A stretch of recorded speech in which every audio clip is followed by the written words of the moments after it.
今天才知道，在冰箱里面放上一把花椒，作用竟然想不到的厉害，解决了家家户户的大烦恼。如果你也想了解它的珍贵，不妨耐心的把视频看完。对于花椒，相信大家都不陌生，它是厨房里常见的食材，不仅可以在炒菜炖肉凉拌的时候放上一些，在生活上的其他用途也非常的广泛。今天的分享可能大家都没有见过，实用简单，一年还可以省下不少的钱呢。跟着视频一起来了解一下吧。花椒的气味非常的浓郁，但也是可挥发性的，所以我们在购买的时候一定要少量，并且一定要密封将它保存。准备好的花椒，我们先把它放入一个小碗中，然后把平时用的白醋加到里面来。我们都知道白醋有着激发氧化的作用，和花椒的结合那真的太完美了，从而能激发出它们的气味更加的浓郁，散发出来的味道真的太好闻了。用勺子将它们充分的搅拌均匀。这样子做好的白醋花椒水，你们都知道有什么小妙用吗？第一，我们可以把它放到冰箱里面。大家都知道，冰箱是我们每个家庭必备的电器用品，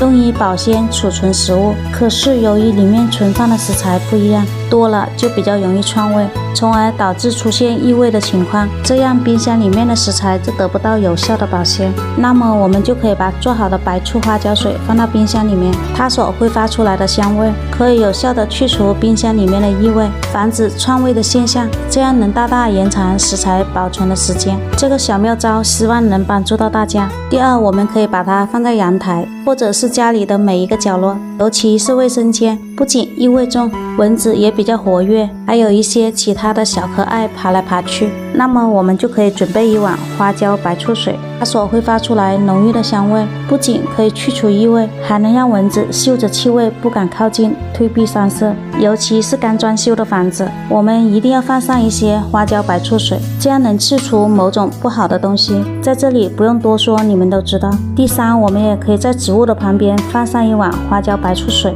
由于植物都会招惹一些小虫，那花椒白醋水浓烈的气味就可以起到一个保护的效果，虫害少了，植物就可以健康的成长。好了，今天的分享就到这里了，你们都学会了吗？做法简单，作用却一点都不简单。喜欢的你也收藏起来试试做吧。感谢大家的观看，我们下个视频再见。